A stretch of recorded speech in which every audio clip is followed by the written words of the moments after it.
Hello and welcome to Fresh Perspectives. My name is Gail, and I wish you could smell all of this nice smelling things that are on the table in front of us.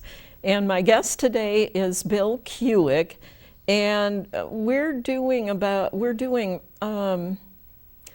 program on old world techniques for preserving food.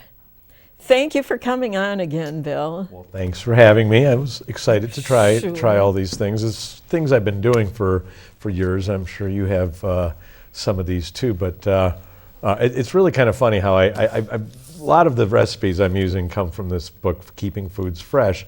And I was doing an organic farm class. I think it was Dunkirk Adult Ed, and I was getting things at the old Book Nook, and they said, well, they have this book by Elliot Coleman. Well, it's a foreword by Elliot Coleman. It isn't, the whole book isn't. No, it's the Gardeners and Farmers of Terra Vivante, so it's more like European organic farming magazine.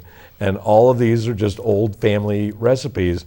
And I kind of thought, that to really begin, I mean, some of the most basic things are to ferment or to preserve things in the ground. Now, do you have a root cellar at your house? Yes. Yeah. Yes, we do. I built one at my house. I had a little corner area, so I had it framed in, insulated, and I put a warm air outlet and a cool air inlet to it. But even just simply, we talked on the phone about carrots, sometimes we'll make it over the winter, but sometimes they don't, because if we have a dry winter, we don't have the snow is an insulator and protects them. But if you don't have the problem with field mice like I do, you could put bales of straw or something over the top of them.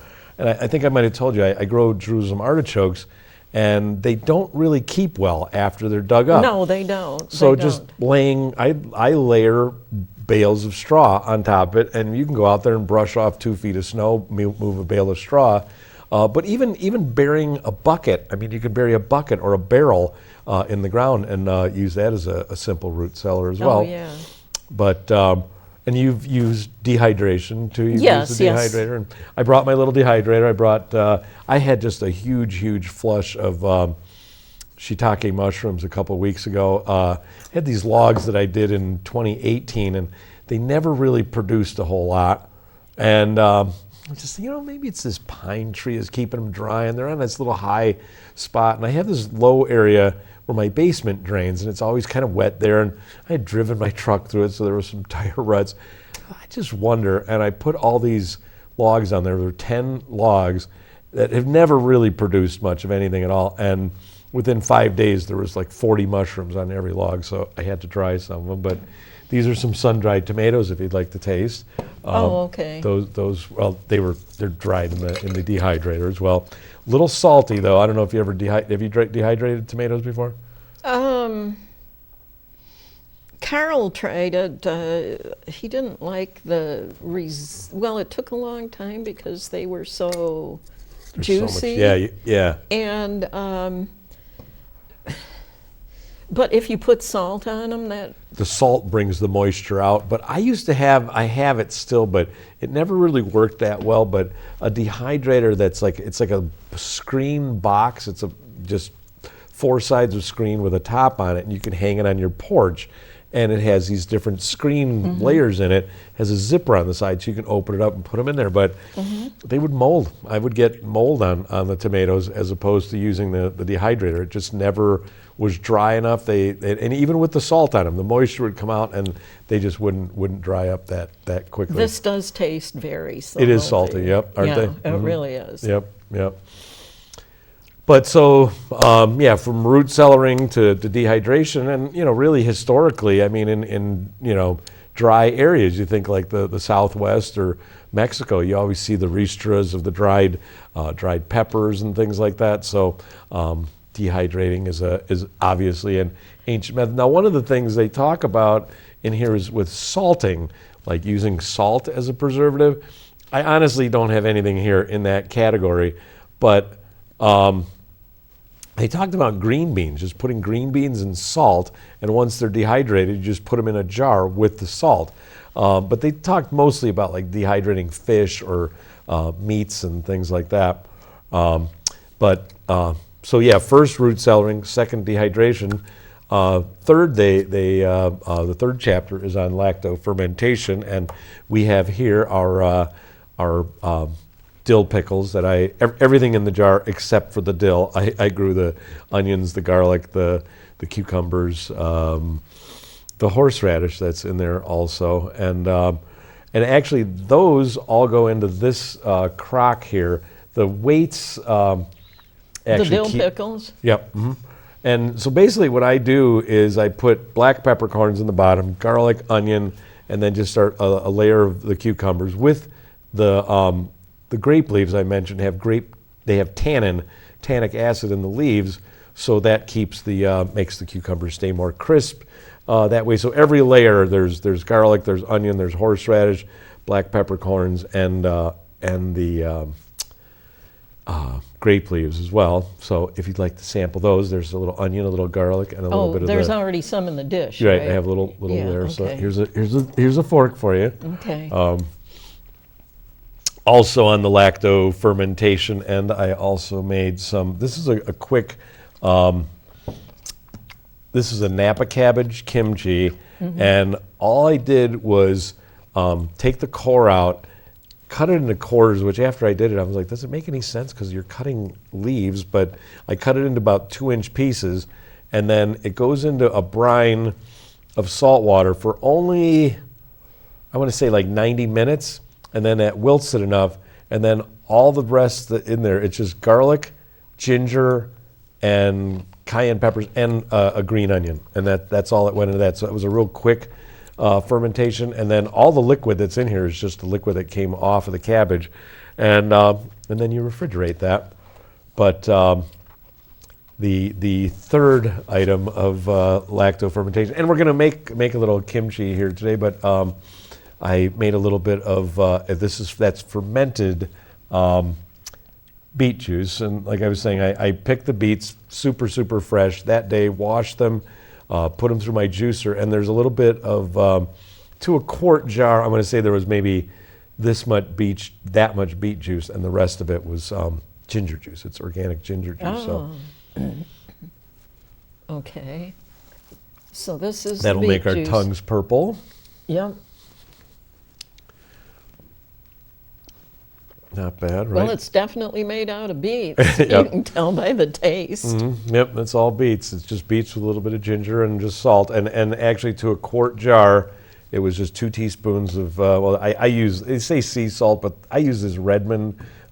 It's real salt, they call it. It's ancient fine salt. So it's supposed to be ancient sea salt that doesn't have all the pollution that our current seas are. It's mined in the United States, so it is a mined salt. It's not really from the sea, but it's ancient sea salt, as I understand it. But if you'd like to sample that's not super spicy. I know I got you last time with the kimchi. Okay, maybe I better not. I don't want to wind up choking while I'm on television. No, that one isn't. That one's not hot like the other one. There is cayenne in that, but it's milder. You made these pickles through a fermenting process, not with vinegar, is it? No vinegar, yeah. Yeah, and it's a good point, too, because my kimchi, a friend of mine, he used to live in near New York City, and he loved my kimchi. So every time he would come to town, I would say, hey, well, go to that artisanal cheese place near you in New Jersey, bring me some cheese, and I'll give you some kimchi. So after several years, he's like, hey, I want to make my own kimchi. I'm like, all right, well, I'll give you the recipe. And I gave him the recipe. He was like, when do you put the vinegar in? I'm like, there's no vinegar. I said, it's just fermented. He said, there's no vinegar? I'm like, no. He's like, how does it? I said, that's what happens in lacto fermentation. It's like sauerkraut. It goes sour like that. And so he's funny, though. He takes the recipe and he tells me, well, I don't know what I'm doing, but I know what's right. He said, my kitchen stunk so bad. It's like, well, you have fermenting cabbage in your kitchen. It will smell, yes. Yes. But he just thought that something was wrong, so he took the whole crock of kimchi and put it through a sieve, rinsed it all off, put it back in the crock, and poured vinegar over it. I'm like, well, okay. Well, okay, now you're not going to have... Yeah, you don't get the benefits. I mean, you were... Yeah. He even had told me, like, I make my own hot sauce.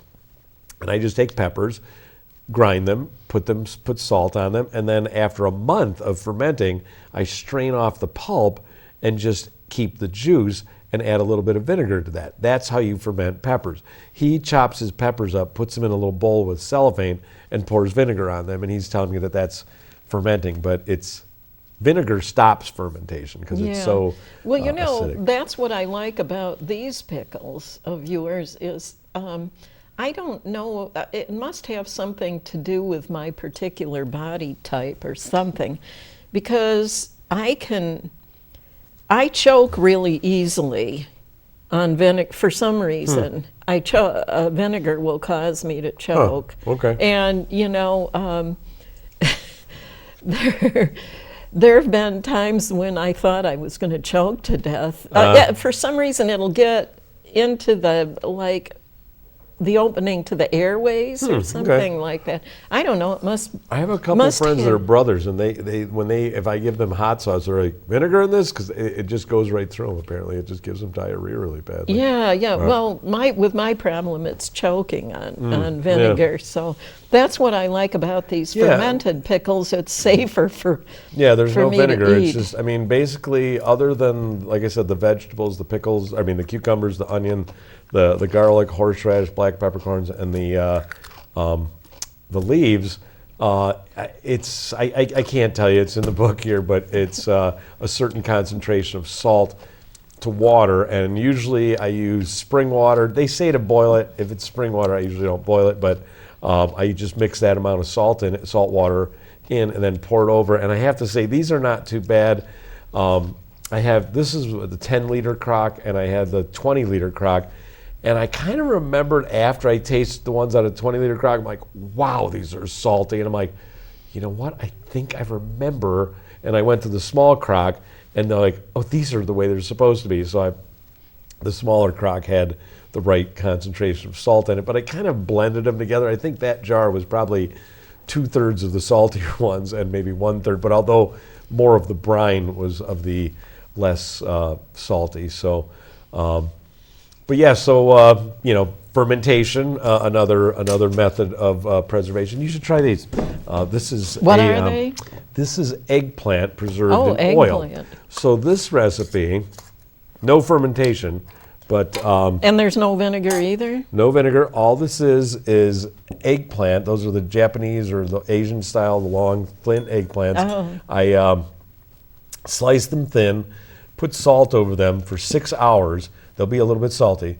Little salt for 6 hours, and then drain them, because there's a lot of juice that comes out of them. Drain them, wipe off each piece with a little paper towel, and then I pack them into the jars there's onion, there's garlic, there is basil, there is I put one cayenne pepper in it, not in the recipe, that's my own addition. Then there's a bay leaf in there as well. And these were made towards the end of August. So this is about the minimum time that you should be sampling them after about a month. But they will keep like that I've had them keep over a year in a jar like this. The only thing is you really need to try to keep them underneath the top level of the oil. Yeah. Should be kept down. Yeah, I really like eggplant. I really like it. I don't usually eat it any other way than this, but that's preserved in oil. So, like I said, root cellaring. There's a number of different things. I actually, honestly, have done things with just like keeping carrots in a bucket of dirt in my garage where it's really, really cold, or a bucket of beets. Keep the soil in there because the moisture around the beet and around the carrot helps to keep them seeming fresher. And I know I told you this on the phone that when I lived in Vermont, worked for the farm, we were able to buy 30-pound bags of carrots from the farm. And I thought, well, for juice and things like that for the winter, a couple of those wouldn't be bad. But one guy who lived right at the farm had an old farmhouse, and he offered I could use his basement to store some things. But he said it's kind of a warmer basement, so it won't store really good. So I put one bag there. But in back of my house, it was kind of an old B&B, and there was cabins in the back, but there was an old hand-dug well that might have been 15 feet deep, lined with flagstones all the way around. And I thought, I wonder if that would work. And in Vermont, we're talking about 25 and 30 below temperatures, below zero temperatures in the wintertime. And I just went out there and I had a piece of pole with a piece of rope, and I tied the bag of carrots to the rope. I lowered them down into the well, put the wood across so they wouldn't go all the way in. 2 pieces of plywood. I put bales of straw on top of there. And when the carrots that were stored at my friend's basement really didn't store really all that well, I started going out there in January, and those carrots were just like they were just dug. Of course, again, too, I did tell you, I dug those carrots myself, and after the carrots were weighed at 30 pounds, I added soil, I added dirt to the bag so the carrots had moisture around them. Plus, I think that helps insulate too, but they did not freeze even at those cold temperatures. What was the bag made out of? It's just a plastic bag Just with a holes. plastic Yeah, bag? just like a big. But you put plastic. holes in it for There- ventilation. There are already holes in them. That's the type of bag they are. Oh, they're I they're see. like for storing carrots that way. But yeah, so root cellaring, or even like I said, you just keep things in a cool place, and the root cellar is really just like a walk-in cooler essentially. So we have that, and then again the dehydration. We've talked Maybe about. we should put the lid back on here so we Sure. don't wind up accidentally Yeah, spilling, right. That would spilling that would it. stain your tablecloth. Yeah. So yeah, the fermentation oil, and then what I've been doing, I started this here, but this is going to be a very simple sauerkraut. So I picked this cabbage this morning just before I came. So and- it's as fresh as you can get it. right, and this is actually the variety is called Caitlin, and if you look this up in Johnny's Selected Seed, it is specifically for I don't exactly know what this means, but they say it has more dry matter than other types of cabbage, and it makes it ideal for sauerkrauts and fermenting. So it's, I guess, drier, but I already put one teaspoon of salt. So to a quart, we're going to put 2 teaspoons of salt, and that's probably more than enough cabbage right there. But I think I mentioned this on another show before, but these are these real simple fermentation things that you can use. So what I'm going to do is put the cabbage in the jar, and then this is the weight. So the weight will hold the cabbage down underneath the liquid, and then this has a one-way air valve, so it'll allow the gases to release, but it won't let air get to it, and then you end up with a better quality product that way.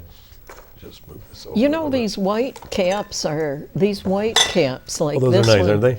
They are really nice. Carol got a bunch of them from somewhere, and they are just the nicest. I think you can order them Caps. like on Amazon or something like that. Yeah. They sell them like a 6-pack or something like that. These actually, this is not, I mean, it was one of those, but it actually came like that with the with the airlock. You can get those caps that are made like that to put Right. on. And these, you can look this up online too. On- I've never ordered them. A friend of mine gave me these, so but you can just order those, the fermentation system like that online. Now, typically, I would keep pushing this down, and eventually you will get, because the fact that it's super fresh cabbage, it's got a lot of juice in it, so it's going to bring a lot of moisture out. And a lot of people say, so you just add water to it after that. It's like, I don't add water to it. I just let the juices, the juice of the cabbage is the only water that goes in anyways. Like this. There's and then people are surprised when they see that there's liquid in like it. this there was no water put in that, but that's all juice from that Napa cabbage. Well, experts say that plants are the best water filtering system. Oh yeah, sure. That's the best water you can drink is the juice from Sure. Yeah, watermelon. fresh vegetables. So this, and I mean, things. I would, normally get all this in there and just keep pressing, and you would like to see the liquid come up to the level of this The weight. and then you just put that lid on it. And honestly, I've done this before I ever even had any of these things. The first time I made sauerkraut, literally just shredded the cabbage, put that amount of salt in it, put the lid on it, just put a regular lid, or you could use one of those plastic ones. But instead of screwing it tight, screw it down tight and then loosen it up a little bit. And if you're afraid that it's going to bubble over, just put it in a plate or something. You can leave it on your kitchen counter for a week and you have sauerkraut. Another thing I've done, more with the taller jar like that, I discovered, I don't know if anybody else knows this, but the half-pint jar actually fits right inside of this jar, so you can use it. I mean, you don't have a whole lot of space if you're using a small jar, but I've actually made hot pepper sauce out of the using that bigger jar with one of these inside it to use as the weight to keep it down, and that's what the big crock is over there. I mean, that's really my little crock, but bigger than this. But the weights are sitting on top, and again, you fill the crock with cabbage. You have to leave enough space for the weights, but those are just like two things split in half. You put one in, put the other one in, put the lid on it, and then water goes into the rim.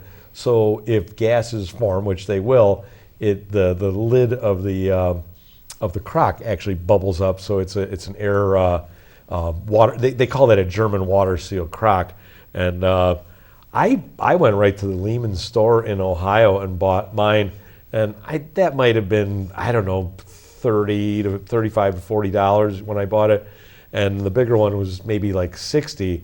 But a friend of mine was talking about if you have to order from them, these things are really heavy. With the shipping, they're over $100 each for for a so it's more cost effective to actually go there. Well, yeah, I mean the shipping on something like that, and plus, I'm sure prices have gone up over the years as well.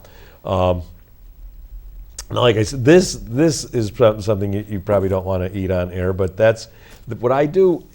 For years, I used to just, when I make my hot sauce, like I said, I filter off the pulp, and I would use the juice and add the vinegar to that, and then that was my hot sauce. But this is actually an Indian chili pickle, and I lived with a guy from India for when I was in my college days in Ohio, and he taught me a number of these different things. But this is actually similarly lime pickle. So this is limes that were fermented. I chop them. I put them through my food processor, and just chop the limes. I usually quarter them and then chop them, but it's quite a bit of salt, but I want to say like the half-gallon jar like that, mostly filled up. I actually cut the recipe to the lowest level, but there's a cup of salt in a half-a-gallon jar like that with the lemons. You let that sit and ferment for about a week. So the limes. So it's the limes it's the skin. I mean, you see the lime rind is there. Yeah. It's all of the lime, and then it's all of the spices, which are, there's some cayenne pepper, but it's more spicy than hot. This is more hot. That's more hot over there, but there's some cayenne in here. There's fenugreek, turmeric. I know there's black mustard seeds. I'm not exactly sure what it does, but I know a friend of mine her parents are from India. She always says in both of these dishes, it's she calls it hang, but it's asafoetida. It's white stuff, but she says a little, very little, like a 1/16 of a teaspoon. You could skip it. I don't think anybody would notice. But what I started doing was I'm going, for years I make this pepper sauce and I throw all the pulp away, but there's still a lot of heat left in there. So this is basically the same as this, except this has the limes, and this is just chilies that have been fermented, and then again, all the spices. You add all the same spices to that. And so, if you were to taste this or that, they're both very salty, but also very spicy. But what you would do is, if you had like an Indian meal and you had a big plate of rice, you might take like maybe a teaspoon of either of these to mix in with the food. So it's kind of like a condiment. In the red container, the round, not the red container, what's in it is red. Right. The round container on the front of the table there, is that That's the same as this, same actually, as this. just a different Okay. batch, yes. Yep. But, so again, fermented, just like those other things. But If you want to try that half or the pint jar right there, that's if you want to taste that. Here's a new fork, but that's the it's. Jam? It's a jam. It's and that's a preserved in sugar thing, but there is really no sugar. It's just honey. So those are black currants, which apparently have the highest vitamin C content of any fruit or berry, and I grow them, and basically just picked the whole pan full of them, started to heat it up, tried to get all the stems out, but I sometimes have to wait until after it's cooked down, and then it's delicious. Just add honey, but it's like half honey, and currants are a little bit astringent anyway. They're not super sweet. No. I will give you a little piece of paper towel. I see you have a little drip there. Yeah. But other methods, like you said about the vinegar, you can preserve things in vinegar. I honestly don't usually do that myself, but so I don't have any things preserved in vinegar. But you can make pickles that way. You can preserve a lot of vegetables just by cutting them up, putting them in a jar, and topping it off with vinegar. I know I used to make the Hungarian hot wax peppers. Just cut the tops off, take the seeds out, pack them into the jars, and it was actually apple cider vinegar with pickling spices and olive oil, and you would simmer that for so long, and then just pour that over the top, and that would be preserving in vinegar. So, so this is just made. The only ingredients are honey and currants and the berries. Yep, exactly. And, black currants. And that keeps for quite a long time? That's from July of 2021, what you just tasted. So yes. Okay. And it's just been in the refrigerator. I was actually hoping I still had some so I could bring it.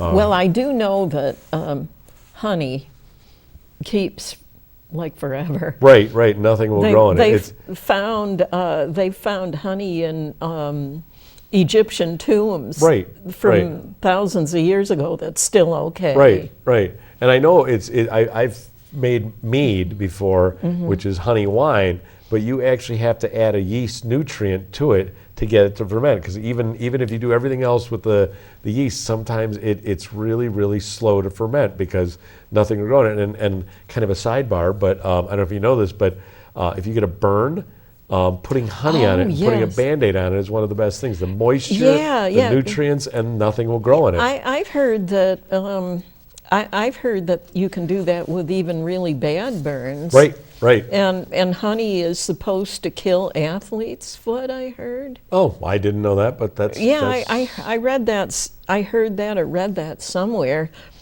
that people can put honey on athlete's foot. Of course, then they have to put, like at night when they go to bed, of course, then they have to make sure to wear socks. Right. And that's the one thing I did notice myself. It's like I had a burn on my finger, and I just put the honey on there. Well, the honey's kind of cold, and then you put the Band-Aid on, then your body warms it up, and it oozes out from underneath the Band-Aid. Oh, yeah. But a little bit messy, but it does actually work really well.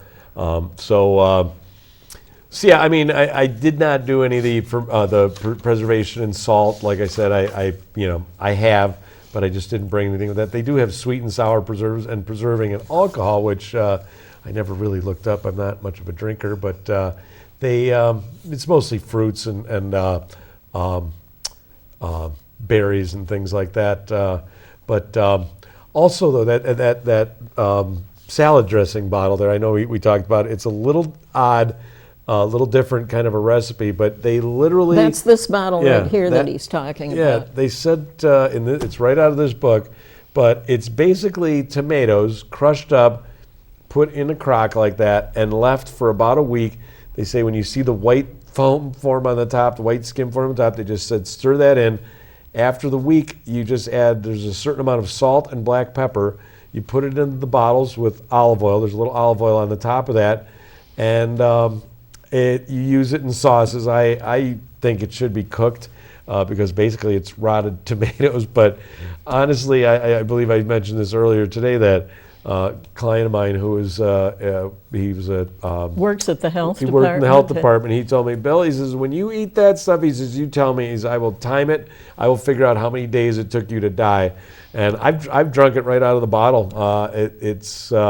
It's got a little bit of a funky, like spoiled tomato taste when it's fresh. But if you make a sauce out of it, I would argue that it would be hard to tell the difference from a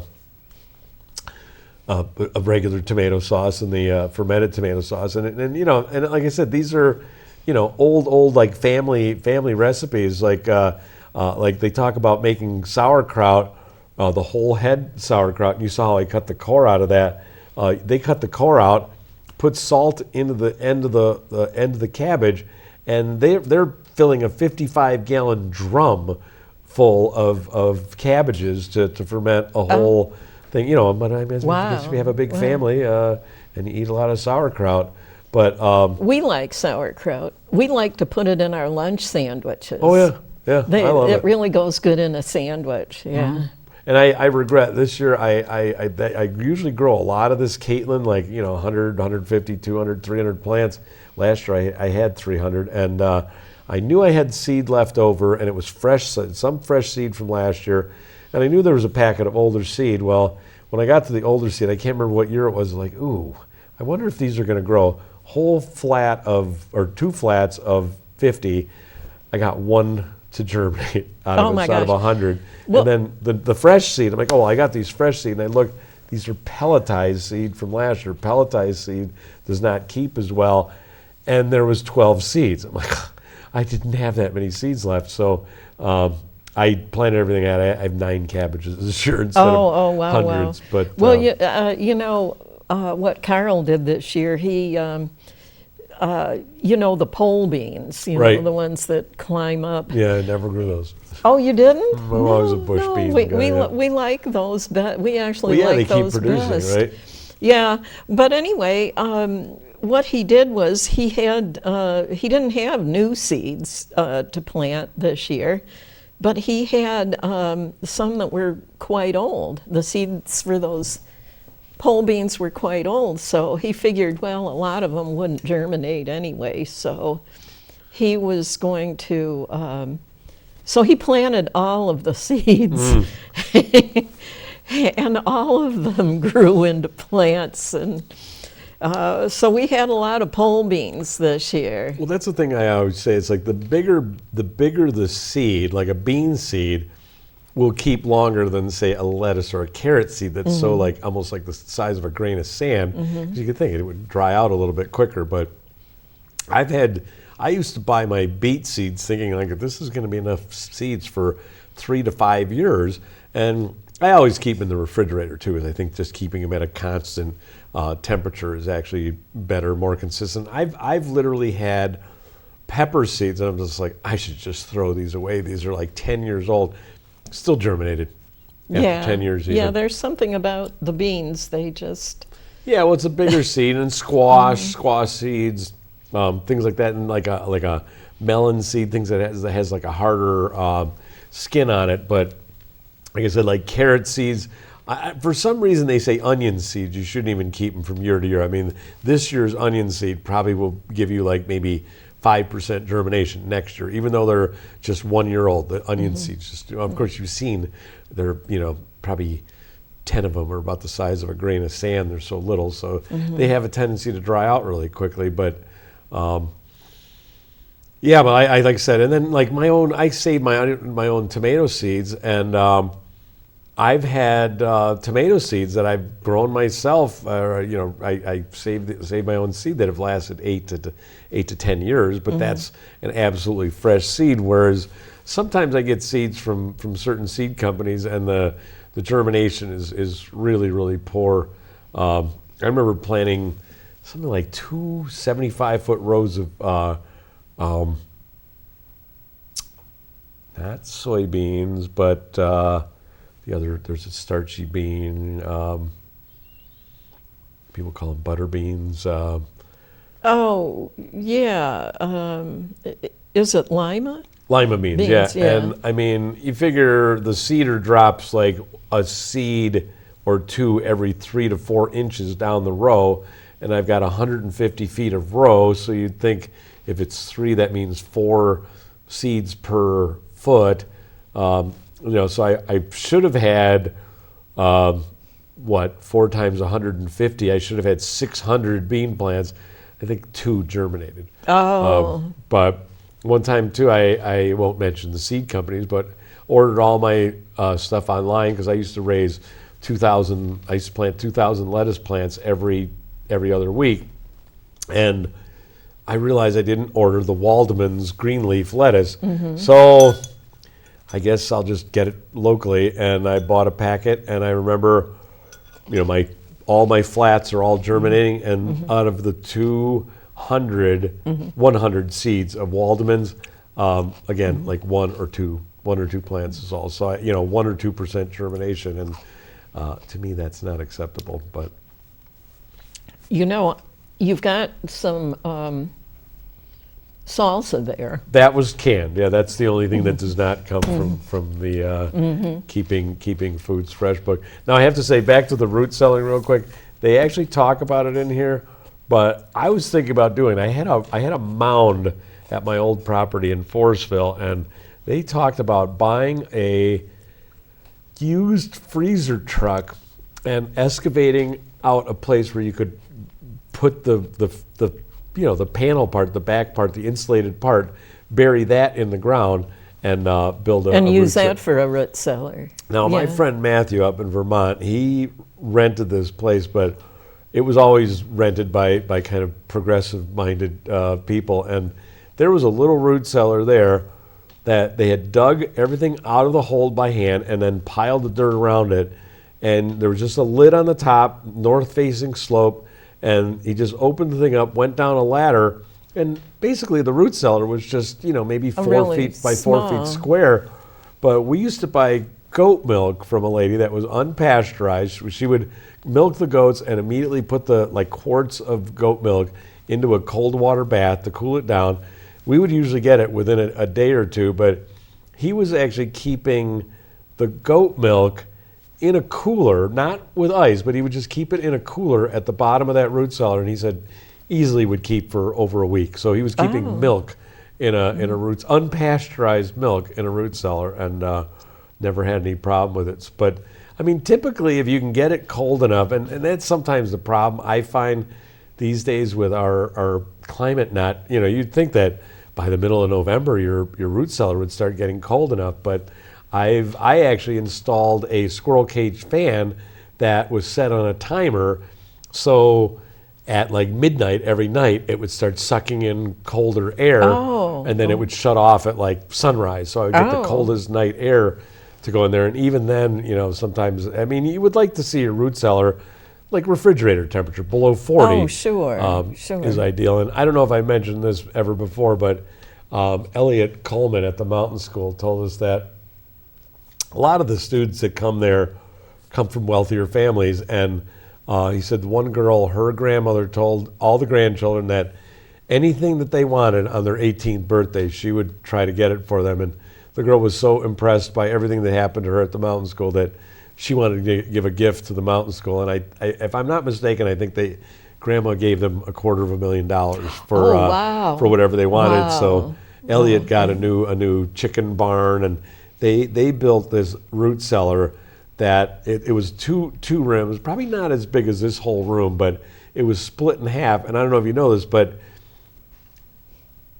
in this picture they show it where they actually have apples in the same room with cabbages and carrots. You really should not store apples with cabbages or potatoes.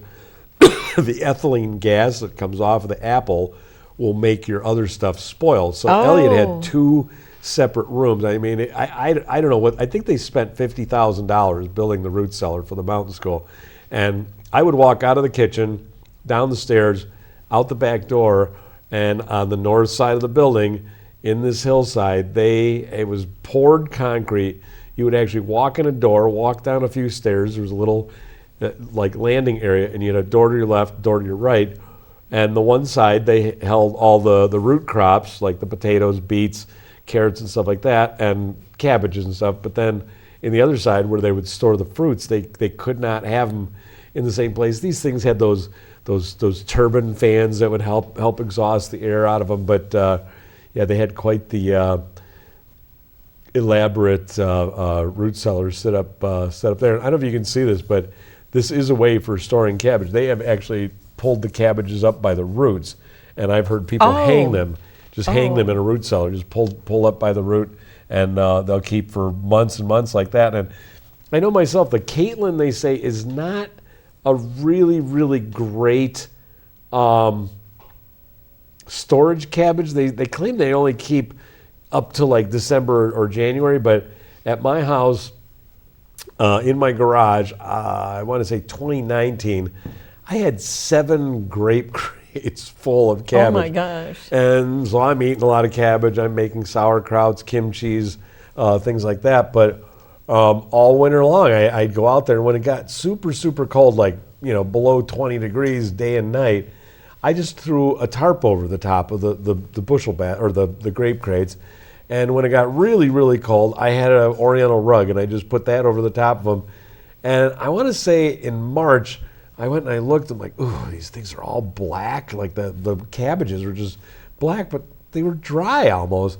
I thought, I just wondered, and I started peeling away. You peel away like 1 or 2 or 3 of these like dried out black layers. And I mean, I was eating cabbage in April that I picked in October. Underneath the black leaves there was good cabbage. Was yeah, good it was cabbage. Still good underneath it. Yeah, I had the initial impulse to be like, oh, I'm just going to get rid of all those because it's all like black and rotten. But underneath the outer layer, they were still good. And I mean, not even in a root cellar. And my parents used to do that. We had one corner of our garage, and I mean, they used to get apples and potatoes and things like that. And again, when the weather got really, really cold, they would just throw a blanket or a rug or something over the top of it, just a little bit more insulation. And we had a lot of squashes and things like that too. That's the thing too, that you don't want to keep squash in a root cellar because squash needs to be kept cooler but drier. So like at the mountain school, we did just keep those in the basement of the kitchen area, so it wasn't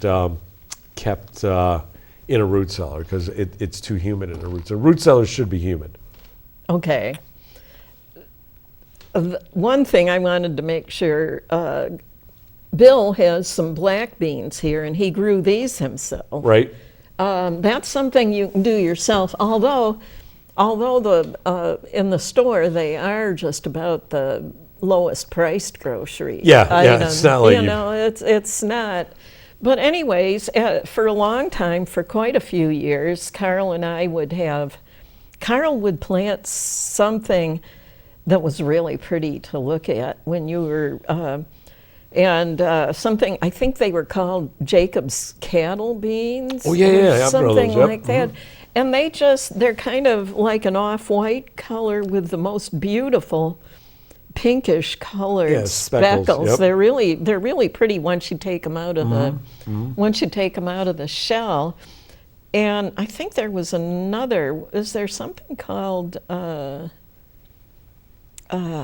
army beans or something? I don't Boy, that does ring a bell. But I don't know if I'm remembering correctly, but I've spent many hours shelling beans to dry over the course of my lifetime. We've kind of gotten away from that, but I'll usually for me, I mean, I just take the plants, I dig them up by the roots, put them in a grain sack, the whole plant with the bean pods on them, and I just take a stick and just whack the bag, and then the seeds, the beans usually release from the pods, and then you throw away the rest of it. But I just usually pour that into a bucket of water, and then all the stems and the bean pods float to the top, and you just skim that off, and then your beans are wet. But I usually just dry them out on a cookie sheet or something like that, and that's what was done with those. But there was a yellow, I want to say a yellow split pea that was very popular in the like 60s and 70s in Europe, that communes were growing because they were very easy to grow, and high protein and loaded with nutrients. So, kind of an easier one to grow. But I'm thinking I'm mixing something up because I was just thinking it was because they were a yellow split pea, but there was a yellow capuchiner or something like that. But I want to say that was a I'm almost thinking that was that might have been it. That might have been it because it was a yellow potato that was from Europe, and I want to say it sounded like a Japanese name, like Binche, like Bintje. So it wasn't the Yukon Golds then? No. And then, speaking of that, I don't know, we might have mentioned this before, but when the Spanish first came to the New World, there were over 20,000 different varieties of potatoes.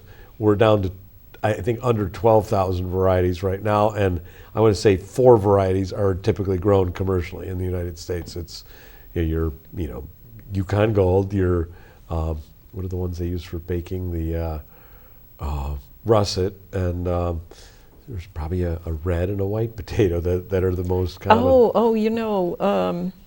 Carl planted some purple potatoes. Oh yeah. This year, and they're quite good tasting. Oh yeah. I've grown them for years. I did not plant any this year. In 2020, a friend of mine posted on Facebook that he had some Kennebec, and I'd never grown Kennebec before, but I bought some from, and a lot of them were just the perfect size for planting. So I ate the bigger ones, and I said I would save them for planting. And the weird thing was last year I had so many equipment problems early in the season that I didn't get all my stuff planted at the time I normally would. And I like to pre-sprout my potatoes so they have a nice eye on them when they go in the ground. But for my main crop potatoes, my main crop potatoes are still in the ground right now. I picked about 5 feet a row and got maybe 2/3 of a bucket full out of 5 feet, and I have a 75-foot row. But last year I finally got my equipment together. It was late July, and I remember I had this girl help me do some work, and I said, "Can you help me do one last thing before you leave?" August 5th, we planted potatoes. Oh, and I was like, I don't even know this is going to do anything. But I had nice big potatoes. I mean, I waited, but I don't know if you remember too, we had a really, really mild, warm fall last year. It was yes, really we mild did. in We September did. and We did. October. But I still had really nice potatoes. But this year, I had my equipment running.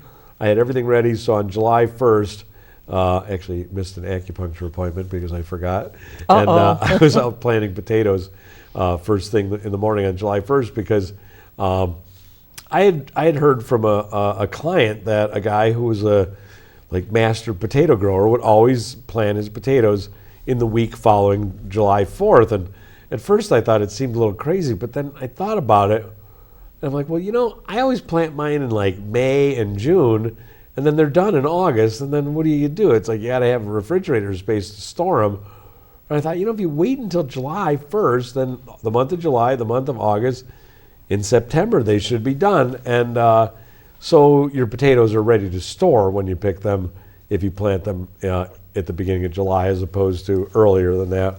And I just made sure I pre-sprouted them from the springtime so they all had really nice eyes on them. And boy, we put them in on the 1st of July. And I know it was dry, but I think we did get some rain around that time. And I mean, my plants were, 6 inches tall within a week of planting them. They grew really super vigorously. Again, though, for me, some people, you can leave potatoes in the ground without even digging them up as a way of storing them as well. Or I've seen where people dig a pit and they put the potatoes into the pit and then cover them with soil. Where I live, I have so many field mice that they eat all of my root crops, all my carrots, all my beets, potatoes. And I remember I grew the purple Viking potato years ago. And I always feel like if I have a stalk about as big around as my finger, there's going to be a nice potato under there. I had this plant, there's about 9 of those nice big thick stalks coming out. I'm like, this is going to be good. And I pulled it up, nothing. There was no potatoes. But sometimes they release when you pull the vine. I dug down in there, and the mice had made a nest using my mulch that I had on my potato hills. They took that in right in the middle of where all the potatoes were, and there was just all of the skins with maybe a little bit of potato. They ate every one of them. There was one small potato that was good in there. The rest of the probably should have been 9 big potatoes down there. They ate them all. So that's one of the things I have to be careful with, and I really can't store things like that out. I mean, and my kind of catch-22 is like with beets. I grew 3 rows of beets this year in one spot. And if I put a floating row cover over the top of it, that'll keep the deer from eating the tops.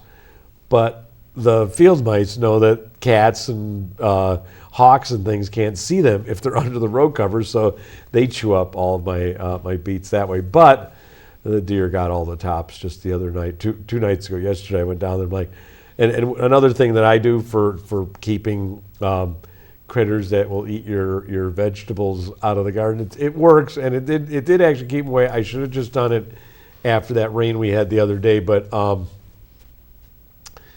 Neptune's Harvest fish emulsion with seaweed fertilizer, mix a very weak solution of that and use it as a foliar, so it's all over the leaves, and these vegetarian animals like rabbits and deer and woodchucks do not usually prefer fish, so they don't like the smell of it, but once it gets washed off, they're right back at it.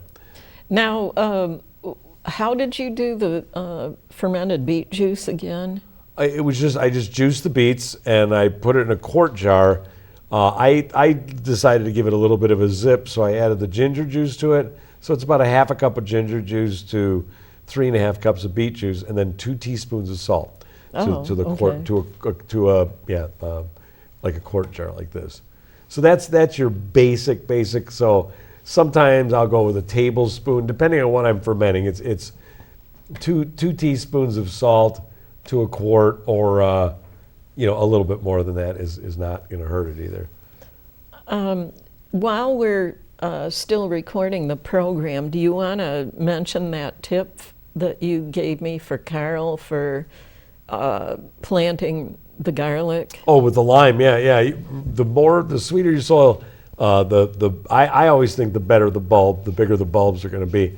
I used to grow a lot of onions. I plant like some thousands of onions every springtime, and I was just telling a friend of mine, because she's getting ready to plant her garlic, I said I would put the lime down, rototill it in, and then I would spread lime over the top of the bed. And I used to have a board about maybe 3.5 inches wide, and I drove nails into both edges. So I have all this white all over the top of the soil. So I would have that board going across my bed, and beds go 50 feet down. So I would take that board on its edge with the nails, and I would just move it back and forth, and that would stir the lime in.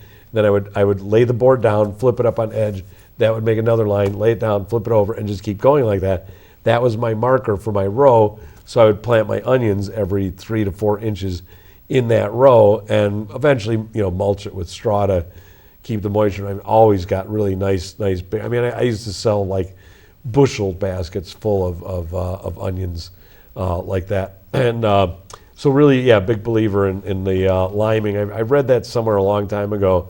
And like every year when I plant my garlic, I put a bag of limestone down for each bed. And these are like 25-foot long beds, so it's a lot of lime per the amount of soil. But and right now, I mean, almost like for you, he didn't plant it yet, did he, Carl?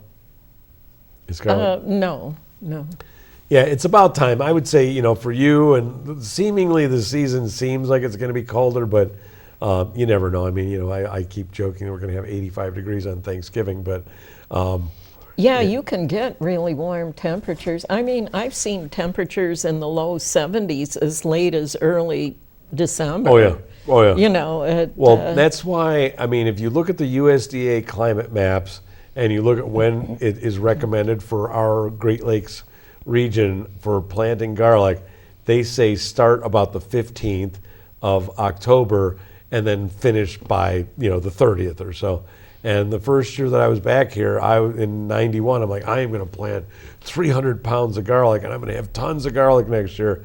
And I started on the 15th because I didn't know how long it was going to take to plant 300 pounds of garlic. And so I got it all in. It was the end of October, but it was so warm in November. The first week in November, it was like 70s and 80s. Even think it hit 90 or 92 degrees one day in that first week in November. And the whole month of November and December that year in 91 were very, very mild. My garlic was probably 10 inches tall by Christmas. And some people think, oh, that's okay, it's okay. But what happened was it was a very dry winter, very cold winter. so all the tops got burned off. So all that energy that went into making that top didn't have enough energy, didn't have enough time to turn it into a bulb. So now you got this little onion, this little garlic plant that doesn't really have a lot of foliage on it, and it's got to grow again in the springtime because the tops got burned off. My biggest bulbs were maybe like an inch.